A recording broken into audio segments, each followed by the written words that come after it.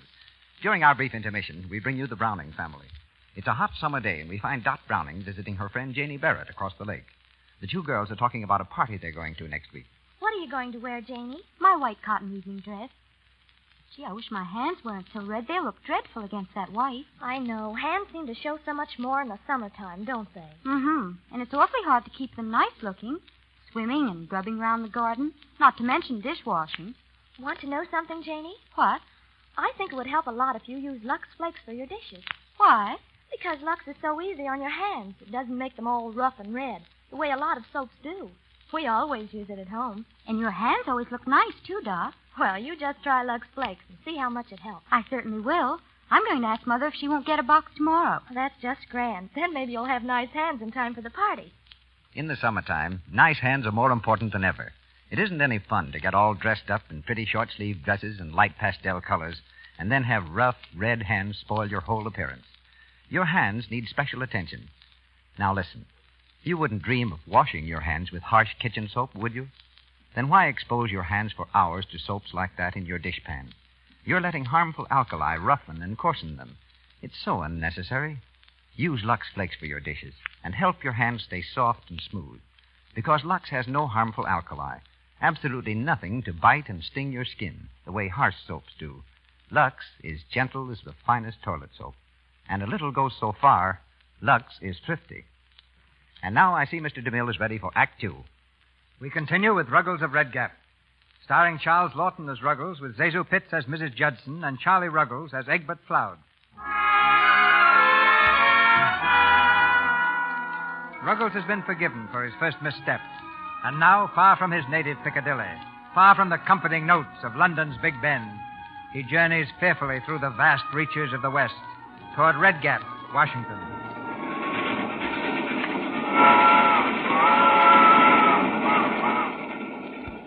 We're almost there now, Ruggles. Indeed, madam. I have seen none of the usual signs of an approaching city.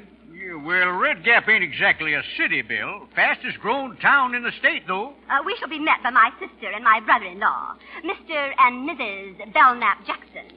You'll find Mr. Belknap Jackson quite the gentleman. Yeah, you sure will. Effie's mother, Ma Pettingill, made a barrel of money in oil, and Belknap's such a gentleman, he come all the way out from Boston to marry into the family. Egbert, be quiet. Mr. Jackson is the leader of our North Side set, Ruggles.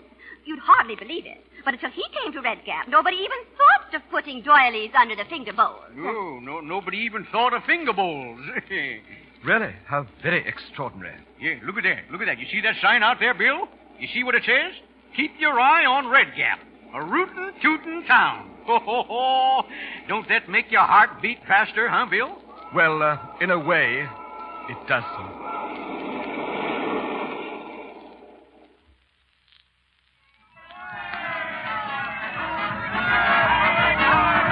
Yeah, look at that, Effie. Brass band and everything. Yeah, hiya, boys. Welcome home, Egbert.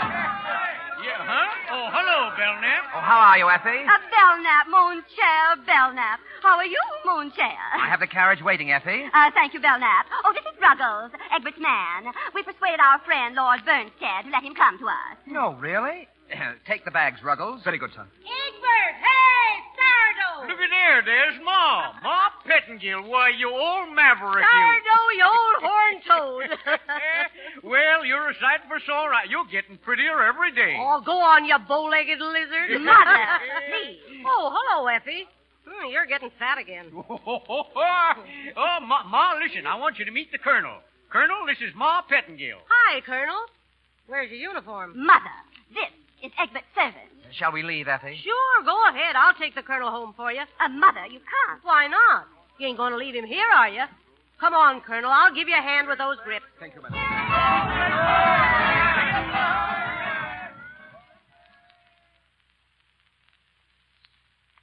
Well, this is it, Colonel. Our little gray home in the West. 20 rooms, and you could drown in the bathtub. It is most impressive, madam. Never mind that madam business, Colonel. Just Ma to you, Ma Pettingill. Yes, madam. Go ahead in, Bill. After you, madam. Well, that's certainly sweet of you. Thanks, Colonel. Hey, Maisie, Willie, come here. Yeah, he is, Mom. This is our maid, Colonel. How do you do? Pardon, please. You calling me Missy Ma? And this here's our cook, Willie Lung. Meet Colonel Ruggles, folks. How do you do? How do, Colonel? Oh, me pleasure to meet you, Colonel. Now beat it, folks. We want dinner in a hurry. Okay. All right, Missy Ma. I beg pardon, madam. Was that a genuine blackamoor? Yeah, sure. And a China person? That's right. Well, what do you think of the place? It's large. Ruggles! Oh, here you are. Yes, madam. Ruggles, I've just written a little notice of your arrival here as Mr. Floud's man. I want you to accompany Mr. Floud over to the newspaper office. I want it to appear in tomorrow's paper. Yes, madam. And Ruggles, Yes, madam. make sure that Mr. Floud doesn't stop off anywhere. You know what I mean, Ruggles. Yes, madam.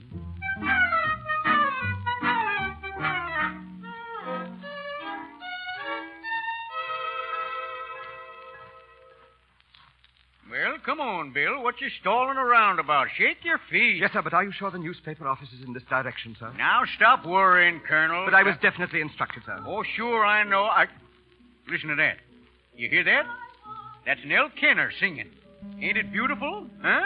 Come on. Yes, sir. But just where are we going, sir? We're going to Nell Kenner's house. That's where we're going. She's having a barbecue and beer. Barbecue, sir? Yeah, that's roast cow. Now, come on in and mix around with the boys, huh? Oh, no, sir. Say, looky here. Now, who are you working for, anyway? Why, you, sir. Well, then come on in and mix. Mixer? Yes, sir. Hey, Sourdough! Hi, Sourdough. Hiya, boys. Hiya, Sam. Hiya, Joe. Welcome home, Sourdough. Well, Jake Henshaw, you old coyote, you. Glad to see you back, eh? Jake, I want you to shake hands with my friend, Colonel Ruggles. Hiya, Colonel. Yeah, this is Jake Henshaw, Colonel, finest newspaper man in the West. How do you do, sir? Colonel, eh? What army? Well, the truth of the matter I is... got it. British Army, retired. Here, wait till I make a note. What's your first name, Colonel? It's never used, sir. Just for the paper, Colonel. Go on, Colonel. Tell him your first name. Well, it's, Marmaduke. It's Marmaduke. If you'll excuse me, Mr. Cloud. Yes, sure, I'll excuse you. Go ahead, Marmaduke. You go on over there and get yourself around some of that barbecue. Yes, sir. Thank you, sir.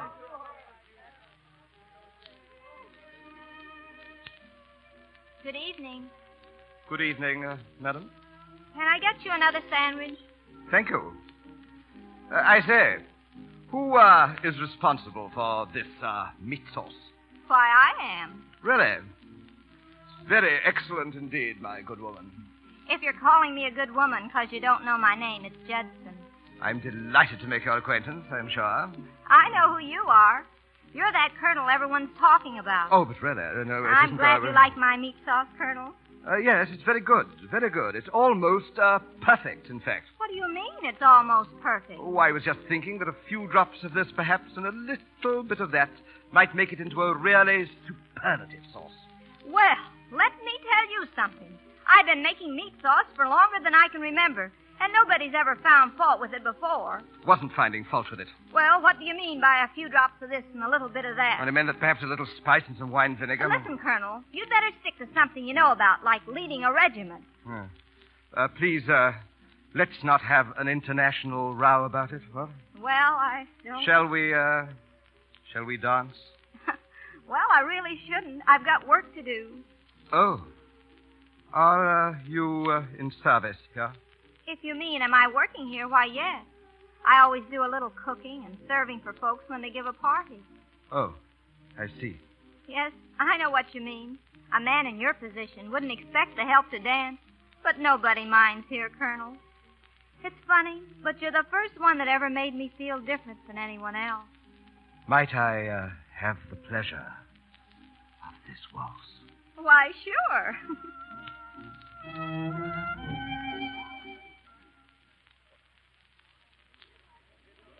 It's been a grand evening, Colonel Ruggles. Thank you so much. Please don't mention it. It's been most enjoyable for me also, Mrs. Judson. No, Colonel. Ruggles? Oh, I say, will you excuse me? Mr. Belknap Jackson is calling me from the gate. Sure, go ahead. Ruggles? I hope I shall have the pleasure of seeing you again soon. If you'd like to come to tea someday, Colonel. Ruggles! Yes, I'd be delighted. Good night, Mrs. Judson. Good night. Did you call me, Mr. You Jackson? know very well I did. So this is where you were all evening. Yes, sir. Well, that's fine. What prompted you to mingle with the guests? Oh, sir, I had definite instructions from Mr. Ploudstar to mix. Well, I'm sorry to spoil your pleasure, but you must come home with me at once. I feel it incumbent upon me, sir, to see if that coincides with Mr. Floud's wishes. Never mind, Mr. Floud. He can stay here. You're coming with me. I think I should speak to Mr. Floud, sir. And I say you're coming with me. Well, are you ready?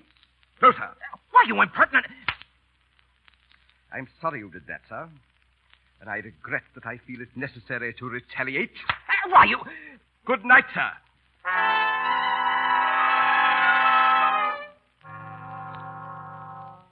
tell you, Effie, I will not be slapped by a servant, English or otherwise. Are you still going to harbor the ruffian? Certainly not. He's an anarchist, Effie, hitting my poor Belknap. Does it still hurt, dear? Yes, it does. I had cold compresses on all last night. I fail to see anything funny about it, Mater. You will. Well. You will. Quiet, Mother. Ruggles, come here. How could you do it? I coarsely gave way to the brute in me. Mr. Belknap Jackson is quite right. You will have to go, Ruggles. You mean, madam, that I am to be turned loose in this remote settlement? Remote settlement? You see, Effie, the man's quite impossible. You better pack your bags immediately. Just a minute, folks. Before you go throwing Bill out on his ear, you better read this here piece in the paper. Well, what is it? Go ahead, read it. Why, it's about... Oh, what does it say? It's terrible. Colonel Marmaduke Ruggles, late of the British Army and an intimate friend of the Earl of Bernstead. What? An honored guest of Mr. and Mrs. Egbert Floud. Oh, disaster. Complete social disaster. A series of entertainments are already being planned. You can't fire him now, Effie. Pull up a chair, Ruggles. You're one of the family. Listen to this, Martha, listen. Colonel Marmaduke Ruggles, late of His Majesty's Coldstream Guards, was honored at a tea given by Mrs. Atwater Wood. Colonel Ruggles to be guest at honorary dinner. A card party and dance for the British Colonel, a visitor from across the sea. Oh, I must have him. We must all have him. Oh, ladies, this is the greatest thing that has ever happened to Red Gap.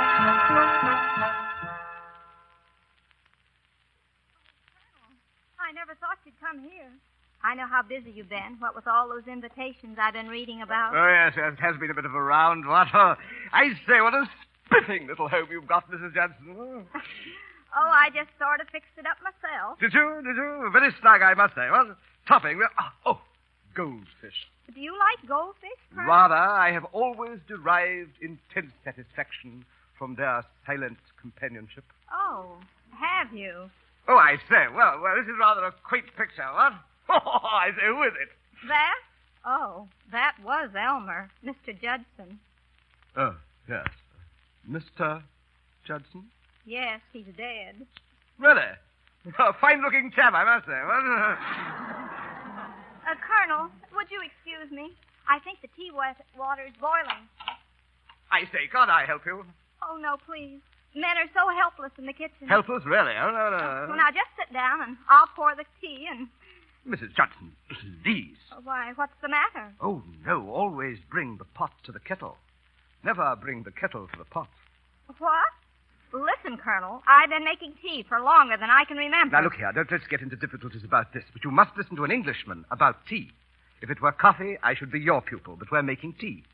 And when making tea, always bring the pot to the kettle. Never bring the kettle to the pot. Oh, Colonel, your knowledge is surprising. I don't see why you should say surprising, Mrs. Judson. The best cooks have always been men. I myself have pronounced views as to the preparation and serving of food. Have you? Oh, yes. It would be difficult to describe the intense satisfaction I've always derived from cooking. And goldfish. Huh? You know, Colonel, you were right about that meat sauce, too. It's much better with the vinegar. Isn't that splendid? You know, if you weren't such a gentleman, I mean a colonel and all, I bet you'd do swell if you'd open up a restaurant. A restaurant? Oh, my dear Mrs. Judson, restaurant. Oh, I know it's silly, and excuse me. Well, sit down, Colonel, and I'll get the tea things. Oh, thank you. Restaurant. Restaurant.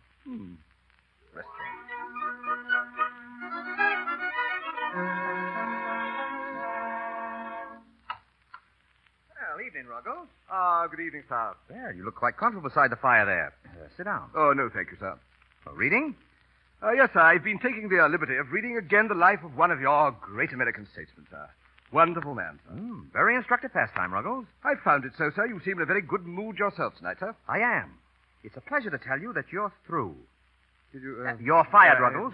Mrs. Floud instructed me to pay your railroad fare to San Francisco. Yes, sir. There's a train leaving at 9:30. See that you're on it. Train, sir?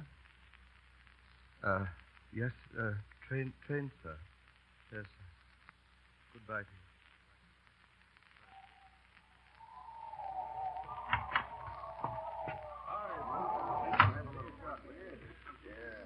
Hello there, Colonel. How do you do? What'll you have? I think I've time for a small glass of beer before the train goes, thank you. Small one, huh? Hiya, Colonel. How do you do? Howdy, Colonel. Hi, Colonel. How do you do? How have you been? In excellent health, thank you. Hey, Bill. Bill, come over here. Mr. Floud? Come on back here. Well, what are you doing down here, you old lone wolf? Hiya, Colonel. Good evening, madam. Good evening to you, sir. I was under the impression that you had gone out to the ranch. We set out to, Colonel. You just stopped off here for a little bite to eat. Sit down. This is most awkward, sir. Huh? What's he talking about? You ain't been drinking, have you, Colonel? I should like you to know that I have only the kindliest feelings towards you both. Sure, he's been drinking. No, he ain't either. He ain't. Well, what's up, Colonel? I thought you knew, sir. Thing like this has never happened to me before, sir. It's something of a shock. What is? I've been discharged, sir. What? Who did it? Mr. Jackson, madam. Bill Knapp Jackson. Why, I'll cut out that dude's windpipe. He can't fire you, Colonel. Really, madam? He can't, and he ain't. I'm the only one who can fire anybody around here. And I say you're working for me. As long as you want. Mr. Floud, I couldn't be happier. I couldn't be happier, sir. It was a disgrace, madam. Well, just forget about it. Come on up to the house, Bill. I want to speak to that fella. No, sir. I'd rather not. Well, why not? Well, sir, I can't go on posing as what I'm not. And I don't wish to remain in service any longer, sir. I want to make something of myself. I would like to stand on my own 2 feet. This is a land, sir, of great opportunity, where all are created equal. Yeah, there. Now, that's just what I've been saying all along. You know that? Like Lincoln said that day at Gettysburg. He hit the nail right on the nose when he said... Well, what did he say? Well, that's funny. What did he say? I don't know. Well, he said,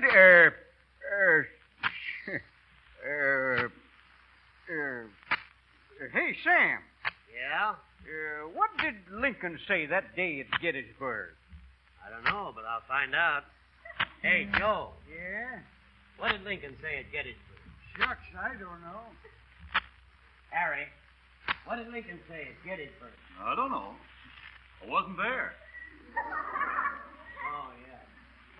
Hey, Curly. Here? What did Lincoln say at Gettysburg? Well, you got me. Ask Hank. He reads the newspaper. What'd he say, Hank? It's me. Hey, don't anybody know what Abe Lincoln said at Gettysburg? 7 years ago, Yes, it ain't no use, Hank. Nobody knows around here. Yeah, well, you're a fine bunch of Americans. Don't even know... Wait a minute. What's that you were saying, Ruggles? Well, what was it, Bill? Go ahead, Colonel. Tell us how it goes. 7 years ago, our fathers brought forth on this continent a new nation, conceived in liberty, and dedicated to the proposition that all men are created equal. We are now engaged in a great civil war, testing whether that nation, or any nation so conceived and so dedicated, can long endure. We are now on a great battlefield of that war. We have come to dedicate a portion of that field as a final resting place for those who here gave their lives, that that nation might live. It is altogether fitting and proper that we should do this, but in a larger sense, we cannot dedicate, we cannot consecrate, we cannot hallow this ground.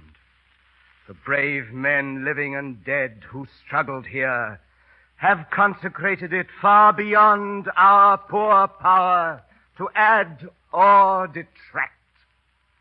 The world will little note nor long remember what we say here, but it can never forget what they did here.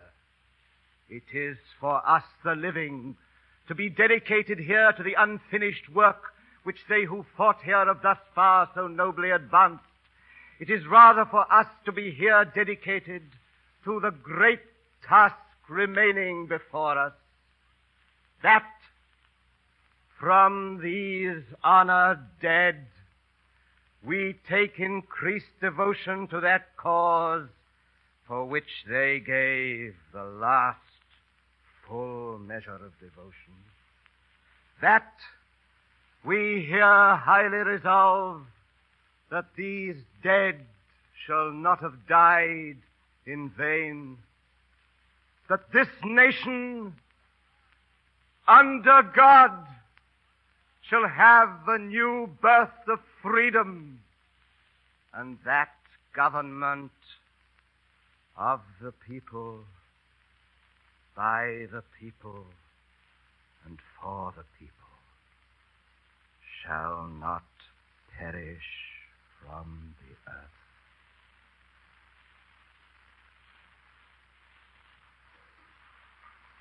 Here. I knew it by heart once myself, a long time ago, though. You know, it's funny how easy Americans forget the things that are said by Americans.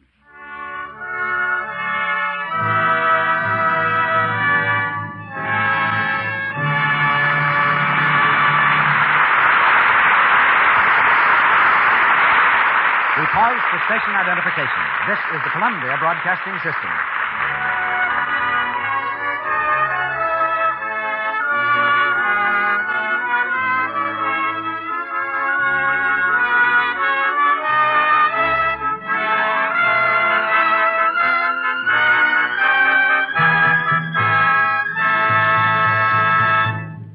The curtain falls on Act Two of Ruggles of Red Gap, starring Charles Lawton, Zazu Pitts, and Charlie Ruggles.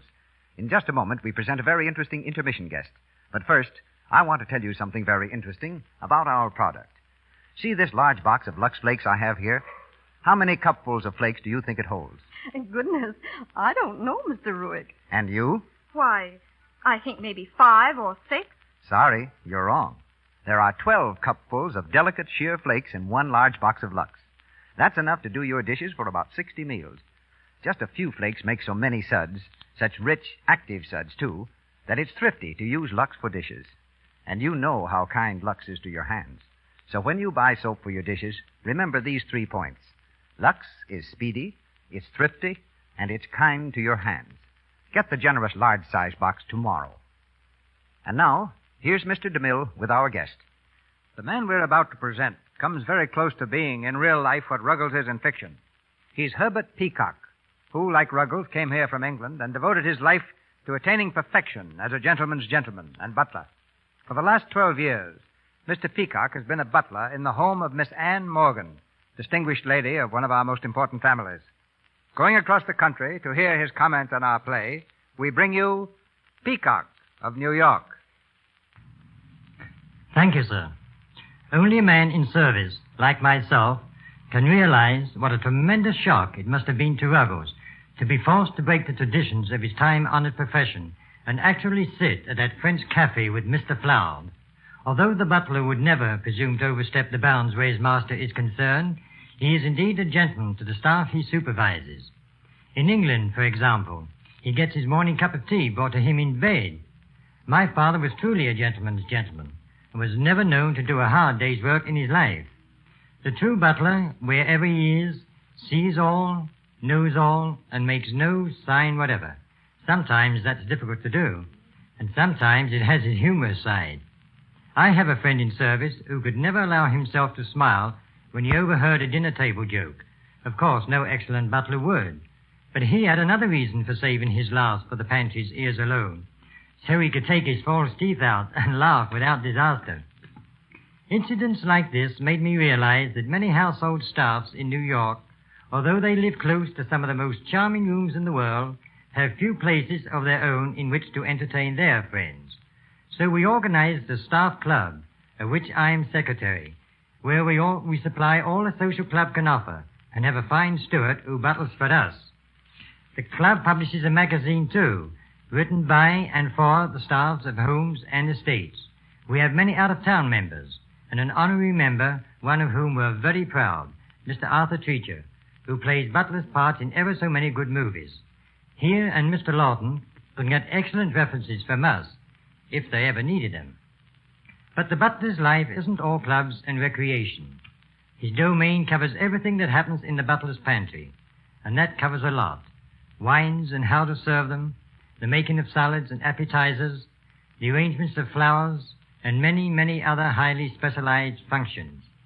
You know, Mr. DeMille, that butlers are a class who spend years in one household, and quite naturally we feel, as Ruggles did, the tug of parting with families we get to know and love. We become part of the household. But although a butler is definitely a servant, he tries to make his service so fine a thing, so exact a science, that he maintains not only his own self-respect, but the respect of his master and mistress as well.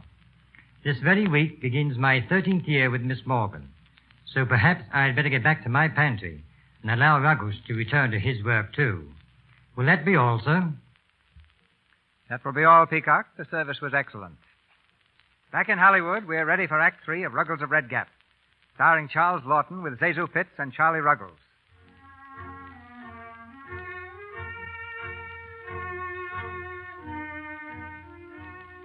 Abe Lincoln's doctrine of equality, embedded deeply in Ruggles' soul, mingles strangely with his class consciousness. But acting upon Mrs. Judson's advice, he's preparing to open a restaurant called with impartial patriotism the Anglo-American Grill. He's rented an empty store where he and his helpmate labor earnestly to make it presentable. I can't move this. Oh, here, Mrs. Judson. You mustn't attempt to move these boxes. Allow me.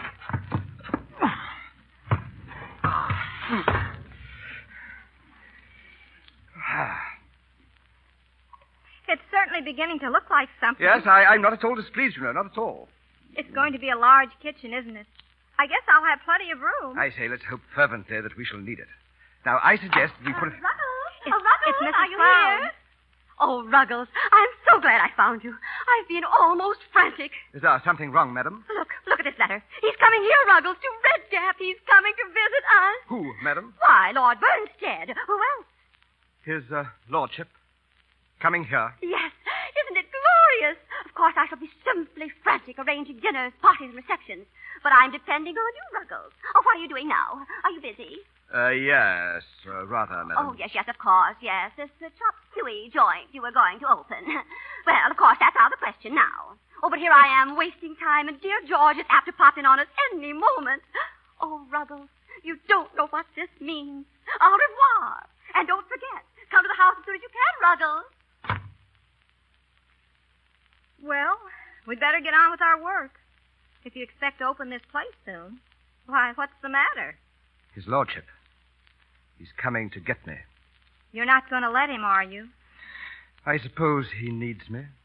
You mean you're going to give up all this to keep him buttoned up? What has he ever done for you? Yes, he did let me down. But I'd be the first member of my family ever to let his family down.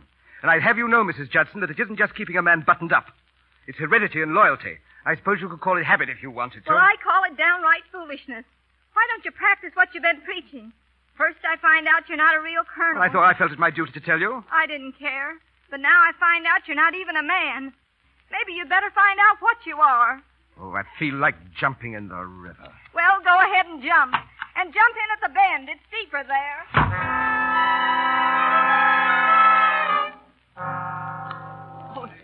Oh, look. There's Lord Bernstead now. Isn't it just wonderful that Effie is giving this reception for him? Well, let's get Effie to introduce us. Oh, come on, girl. Mr. Cloud. Mr. Cloud. Yeah, well, hello, Mrs. Judson. Come on in, meet Lord Bernstead. Oh, no, I couldn't do that. Well, why not? Effie's got everybody in town here tonight. Mr. Cloud, is Mr. Ruggles here? Bill? No, Effie wanted him, but he never showed up. Oh, Mr. Cloud. Here, what is this? What's eating you? I haven't seen him all day. I think he jumped in the river. He what? Huh? Why, now, what would he want to do that for? On account of a woman. She treated him something awful. Well, who told you that? I was there. Oh, she said some terrible things to him. And now he's dead. Now, wait a minute. Keep your hat on now. We'll find him, all right? Good evening, sir. Oh, it's a ghost. Well, good evening, Ruggles. Milord. Good evening, Milord. Where have you been? It's quite all right, Mrs. Judson. Might I have a word with you alone, Milord? Where have you been? Yeah, now, come on, Mrs. Judson. Forget about it. I'll get you something to eat. Come on. Well, where has he been? Oh, I thought the Indians had got you, Ruggles. Glad to see you. I'm glad to see you, Milord. I'm sorry I wasn't at the station to meet you, Milord. Oh, that's all right. Come in here, Ruggles. I've had a terrible day, Milord. A terrific fight. Oh? Were you outnumbered? An even match, Milord. A woman? No, Milord. I was fighting with myself. Did you win? A decisive victory, Milord. Stout fellow. I didn't think you had it in you. You'll find me rather a changed man, Milord. I don't know quite how to tell you, but here in Red Gap, I am considered important. Quite a personage. Oh, yes. Colonel Ruggles, isn't it? Yeah, yes, my lord. Colonel Marmaduke Ruggles of the Coldstream Guards. Horrible mistake, my lord. Quite, if there should be a war. Yes, my lord. Nevertheless, my lord, when people think you are someone, you begin to think you are. That's what I've been fighting about with myself all day, my lord. Am I someone, or am I not? Well, I only just got here, you see, so I wouldn't know. I am someone, my lord. Well, let me be the first to congratulate you. How did you ever find it out? You recollect, Abraham Lincoln, my lord? Oh, yes, fellow with a cherry tree. No, my lord. No? No, my lord. At any rate, my lord, I am genuinely sorry to have to tell you that I shall not be returning with you to London. I am remaining in Red Gap. Now, wait a minute, Ruggles. It's no use, my lord. My mind is made up. I am entering trade, my lord.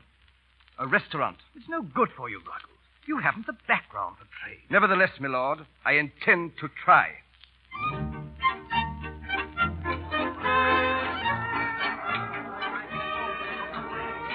Yes, sir, Bill. Quite a restaurant you got here. Thank you, sir. Very kind of you to come, sir. Would you have some more meat sauce, sir? Yeah, thanks. Ruggles, where is Lord Burnstead? I don't know, Is madam. he coming? I don't know, madam. I think not. Well, I can't say I blame him. I beg pardon, Mr. Jackson? I said I can't say I blame him. Oh, quite so, sir. Would you try a little of our meat sauce, sir? It won't make this steak any more tender by any chance. No, never mind. I'll eat when I get home. Take it away. Yes, sir. Sorry, sir. Ruggles, did Lord Burnstead arrive? No. Oh, dear. Why, what's the matter with that steak? Nothing's the matter with it. What happened? I suppose it's wrong to hate anybody, but I dislike Belknap Jackson very much. Now, sit down, Ruggles. I'm going to get you something for your nerves. My nerves are quite all right. Oh, Ruggles, everything must go off well tonight. It means so much. Oh, I better return to my guests. Your coffee, madam? Thank you, Ruggles. Well, how's everything going, Bill? It's a little difficult to say yet, sir. Your coffee, sir? Yeah, thanks. Your coffee, Mr. Jackson? I told you I wanted nothing. Now take it away. Belknap. It was purely an accident. I'm sorry you did that, sir. You're insulting, Ruggles. I beg your pardon, but you were insulting, sir. Listen, I've stood enough from you boot polisher. Yeah, perhaps you'd like me to tell your clientele just exactly what you are. It's quite all right, sir. I've not forgotten what I am. Nor have I forgotten that I'm proprietor of this place. As proprietor of this place, I'm asking you to leave, sir. What? I'm asking you to leave. Well, if I go, all the real people will leave with me. If my success depends upon catering to people like you, sir, all I can say is, Mr. Belknap Jackson. All right. Come here. Let go of me. Let go. Now, come on. It's quite all right. It's quite all right, sir. Now, don't you struggle. It's quite all right, sir. It's all right, sir. Now, here's the door. Ow! Well, you seem in pretty good shape, Ruggles. My lord, it's most unfortunate you had to be a witness to this humiliating incident. In trouble, Ruggles? Yes, my lord. Excuse me, my lord. I have something of vital importance to attend to in the kitchen. Certainly. It can't be helped. It can't be helped. Ladies and gentlemen, it can't be helped. I have something to tell you about the proprietor, Mr. Ruggles. I have known Mr. Oh, Ruggles, I heard you. So I'm a failure. Oh, no, don't say that. Perhaps I believed a little too strongly in the words of your Mr. Lincoln. No, you'll see. It'll all come out right. You can go somewhere else and try again. Just don't worry, that's all. You know, I had plans, but of course, I've no right to speak about them now. Oh, yes, you have. I guess if I can make good meat sauce in Red Gap, I can make it anywhere. Mrs. Judson, I've never met a woman for whom I've had a greater respect than you. Oh, Mr. Ruggles. I say, listen. Do you hear that? They're singing to his lordship. They seem to like him, don't they? Hey, Bill! Come Yes, on out here. Yes, sir? Come on here. Which nobody can deny. Which nobody can deny. I'm very fond of him, too, sir. He's a jolly good fellow, for he's a jolly good fellow. He's a jolly good fellow, which nobody can deny. And so say all of us, and so say all of us, for he's a jolly good... Bravo! Bravo! Well, wait a minute. Well, you old horse thief, what are you applauding for? They're singing it to you. Yeah, sure, for you. Hey, boys, who's all right? Ruggles is all right. My friends. God bless you all. Good old Bill.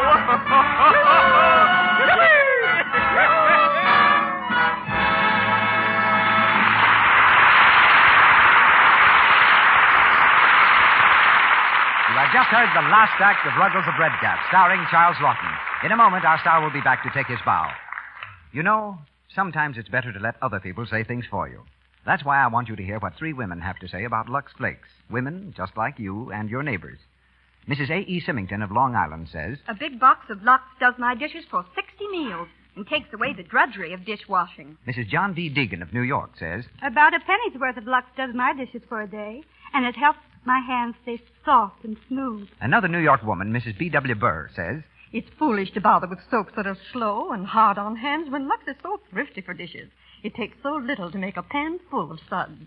Use Lux for dishes because Lux is speedy, it's thrifty, and it's kind to your hands. Women have discovered the amazing difference between Lux Flakes and harsh kitchen soaps. Lux has none of the added alkali you find in harsh soaps. Nothing to sting and irritate your skin. It helps your hands stay soft and smooth. And Lux is thrifty. About a penny's worth does your dishes for a whole day. If the water is hard, a little extra Lux softens the water and gives you an abundance of suds. So the smart thing, the thrifty thing to do is use Lux for your dishes every day. Buy the generous large-size box of Lux Flakes. Mr. DeMille. Now we hear our star in a part that he's never played on the air before, that of Charles Lawton. I believe it's been nearly 4 years, Charles, since you were last in the United States. Yes, C.B., it has. It's been about 4 DeMille pictures ago, as they reckon time in this first place. I wouldn't count on that as a calendar. Motion pictures depend on inspiration and actors. No, C.B., these actors can get very temperamental sometimes, can't they? Mm-hmm. Candidly, old boys, one producer to another. If we could find some way to make these pictures without actors, it would be a very much more profitable enterprise. Yes. I've heard that you've been producing pictures as well as acting in them. How does it feel to be on the other side of the contract? C.B., it's a marvelous feeling when the picture's on schedule and everything's going smoothly. Uh-huh. Then, of course, there are the other times. And I understand now why many producers are inclined to lose their hair. You've had excellent training for a producer, Charles. Losing my hair? Oh, no, being an actor first. Now, this matter of hiring yourself as an actor to yourself as a producer has its problems. I'm never quite certain whether I should pay myself a big salary, far more than I'm worth, and risk a loss as a producer, or pay myself low wages and perhaps make a profit. How can you lose? Oh, I could probably find a way. But now that I'm doing a little producing, if you ever want a job as an actor, C.B., just drop over and see me. My advice as a producer, Charles, is to stay clear of DeMille. Confidentially, his acting might be just a bit dated. Oh, I don't know, C.B. I've seen you give a swell performance in an office. Seriously, though, I've enjoyed working with you in my first radio play in this country, just as much as I enjoyed our association 6 years ago at Paramount Studios, C.B., and that was something. Good night. Good night, Mr. Lawton. We hope your first performance here will be followed by many more. Charlie Ruggles appeared through courtesy of Metro-Goldwyn-Mayer Studio and will be seen in their new film, Balalaika. Zazu Pitt's next picture is the Walter Wanger production, Eternally Yours. Now, Mr. DeMille. As producer of the Lux Radio Theater, it's my duty each week at this time to tell you about the stars and play for the following week. Tonight I make a different kind of announcement. I must say goodbye. Not just for myself, but for all of us who bring you the Lux Radio Theater. Oh, we'll be back with you on September 11th. And that's not so far away. At least once every year, I think I owe you a little accounting, since you, in fact, are partners in our enterprise. You're co-directors in the Lux Radio Theater. So the 30 people who form our permanent staff and who work throughout the year to make the Lux Radio Theater what you want it to be wish to express through me their appreciation of your approval of this theater, as evidenced by the vast number of your letters and your loyal purchase of Lux Flakes and Lux Toilet Soap. Your support has made this theater the largest the world has ever known. Checkups show that an average of over 15 million listeners tuned in each week during the past year, not counting the great number of our Canadian friends. Let's take a moment to picture this audience. You in the great cities hear us, and so do you whose homes are in those remote villages where the living theater has never penetrated. You've written us from the cabins of ships at sea and from snow-covered cabins, locked away from civilization by storms and distance. Letters have come from hospitals, from elderly people, from invalids, telling us what special meaning the Lux Radio Theater has for them, what help it's brought them. We assure you that we cherish these messages. But such credit as this theater may have won since last summer in presenting nearly 100 plays involving 1,139 performers does not belong to us alone. With gratitude, we pass it on to you, to whom this theater really belongs, to you families who use Lux Flakes and Lux Toilet Soap. Between now and September 11th, we'll be working on the most ambitious schedule of plays and talent in our history, guided by the great number of comments and requests that you've sent in. Being human, we're also going to try to have a good time. Our real vacation will come not only from our sponsors, but from you, because we know that you won't forget us during this absence from the air, that you'll remember the Lux Radio Theater in the best way possible by keeping Lux Toilet Soap and Lux Flakes in your homes. They're products of high character. In them is reflected the same high standard of uncompromising quality that your loyalty has brought our theater.